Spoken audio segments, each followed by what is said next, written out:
Oh, itu sana. Kembali lagi bersama kami di channel Tuturunduk.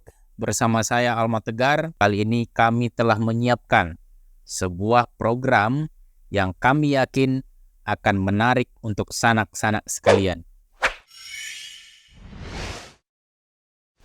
Sedikit cerita, pada tahun lalu, tahun 2023, kami FKK Sibolga Tapteng didukung oleh Kementerian Pendidikan dan Kebudayaan dalam menyusun sebuah buku cerita rakyat Pasisi Sibolga Tapanuli Tengah.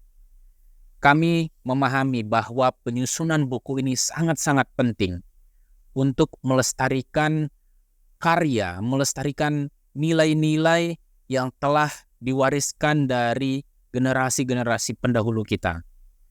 Yang harapannya ini akan menjadi sebuah jati diri, sebuah pesan-pesan moral, sebuah ilmu pengetahuan untuk generasi-generasi yang akan mendatang. Dalam proses penyusunan buku ini, kami melalui banyak hal yang luar biasa, sangat-sangat memberikan pelajaran yang menarik. Tentunya dalam penggalian cerita-cerita rakyat, kemudian berdiskusi dengan para narasumber, tokoh-tokoh budaya, hingga kami melakukan sebuah lokakarya yang mengumpulkan para tokoh masyarakat, tokoh budayaan instansi untuk menyepakati inilah yang menjadi cerita rakyat Pasisi Sibolga Tapteng. Terdapat 10 cerita yang sangat menarik untuk kita ulas berdasarkan masing-masing settingnya, masing-masing karakternya, dan ini menjadi hal yang menarik dalam buku ini. Dalam penyusunan buku ini pula, kami menginginkan sebuah kemasan yang menarik untuk generasi yang akan mendatang. Untuk itu, kami didukung oleh Kiba ITB untuk mendesain ilustrasi-ilustrasi yang ada di dalam buku. Inilah dia buku antologi cerita rakyat Pasisi Sibolga Tapanuli Tengah. Saat ini telah kami publikasikan dalam bentuk e-book yang bisa dibaca melalui gawai yang Anda miliki masing-masing. Tetapi saat ini kami juga dalam proses cetak. Jangan lewatkan kesempatan ini bagi sanak-sanak sekalian untuk mengoleksi buku ini, yang tentunya sanak sekalian turut serta dalam melestarikan sebuah bentuk kebudayaan dalam bentuk sastra. Mari kita lihat buku antologi cerita rakyat Pasisi Sibolga Tapanuli Tengah. Dari buku ini kita melihat ada desain ya, cover yang cukup menarik ya untuk kita lihat. Terdapat beberapa karakter tokoh-tokoh yang ada di dalam cerita. Pada pengantar kami mengucapkan oi dusana, yang harapannya ini menjadi sebuah sapaan khas ya yang terus kita lestarikan ke depannya. Terdapat 10 cerita yang dimulai dari kisah Putri Runduk. Kita bisa melihat ya, ini adalah salah satu bentuk ilustrasi yang menggambarkan Putri Runduk ya dengan pendampingnya si Kambang dengan latar keindahan bumi Tapian Nauli. Ada juga pantun-pantun yang tentunya kami sampaikan juga dalam kisah-kisah ini. Ini adalah pantun-pantun yang lama. Ini adalah bentuk bagaimana Putri Runduk melarikan diri dari peperangan yang ada, yang memperebutkan dirinya. Tentunya banyak ilustrasi lain yang menarik untuk kita lihat. Ini adalah legenda Ujung Sibolga. Ini adalah legenda yang cukup terkenal juga di Sibolga Tapteng, di mana situsnya kita ketahui bersama ada di pantai Ujung Sibolga.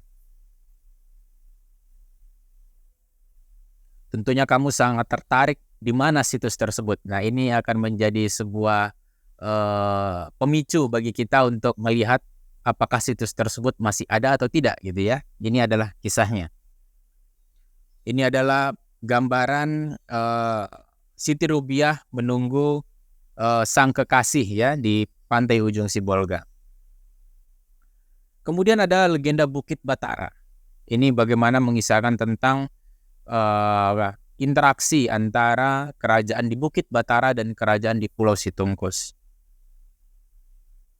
Kemudian ada pula cerita tentang Putri Andam Dewi, di mana sosok Garuda berkepala 7 menjadi antagonis ya yang dalam cerita ini. Ini sangat menarik juga untuk kita saksikan. Kemudian berikutnya ada cerita Putri Lopian. Ini adalah kisah yang cukup panjang di dalam buku ini dan mengisahkan tentang seorang putri yang menghadapi bencana alam, kemudian dia orang tuanya meninggal, kemudian dia harus beradaptasi dengan hutan gitu ya. Dan ini sangat menarik untuk kita lihat. Di dalam kisah ini juga terdapat ritual ya yang kita baru ketahui juga, ada namanya ritual mengusung bunti. Apakah ini? Ini sangat menarik untuk kita ulas ke depannya.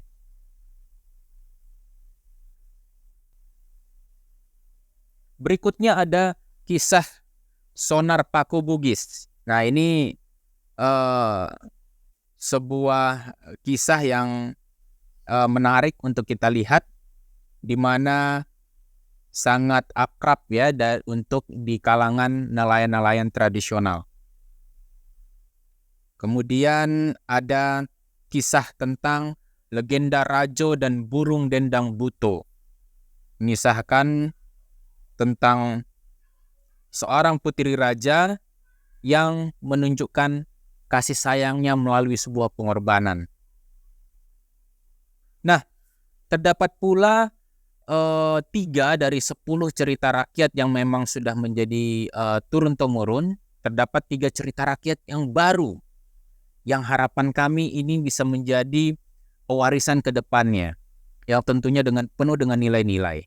Cerita ini ditulis oleh teman-teman di komunitas dan tokoh-tokoh budaya. Salah satu ceritanya pertama adalah Siboga dan Rajo Here. Ini adalah komunikasi yang menarik ya. Mungkin ini satu-satunya dengan genre fable. Cerita tentang ikan boga-boga yang bertemu dengan Rajo Here atau Raja Kera. Dengan setting di Pulau Here, yang pulau itu sekarang telah menjadi pelabuhan Sambas Pelindo. Berikutnya ada kisah Selendang Manduaro. Nah, ini adalah sebuah atribut kebudayaan dalam bentuk selendang yang dimiliki oleh seorang perempuan, dan ini dituliskan untuk kita mengapresiasi dan melestarikan selendang ini, dan ini sangat erat dengan kebudayaan kita hingga sekarang. Berikutnya adalah tentang legenda Ayabi. Nah, khusus untuk legenda Ayabi, penulis memberikan sebuah hal yang menarik, yang segar, di mana ada 3 karakter yang masing-masing memiliki gelarnya. Yang pertama adalah Gadang Sarawa, yang seorang lagi Gadang Hanta dan Gadang Buraka. Nah, ini hal yang unik dan lucu akan kita ikuti dalam kisah legenda Ayabi. Kami juga memberikan peta lokasi cerita untuk kita bisa memahami lebih dalam di mana setting dan latar cerita tersebut dikisahkan gitu ya. Nah, ini adalah 10 dari masing-masing cerita rakyat yang kami tuliskan, yang harapannya ini bisa menjadi sebuah pesan-pesan nilai sastra yang dapat kita wariskan ke depannya. Nah, dalam program kali ini, masing-masing cerita akan kita ulas bersama dengan narasumber yang juga terlibat dalam penyusunan buku ini. Untuk itu, ikuti kami melalui sebuah program yang baru ini dalam segmen Latar Kata.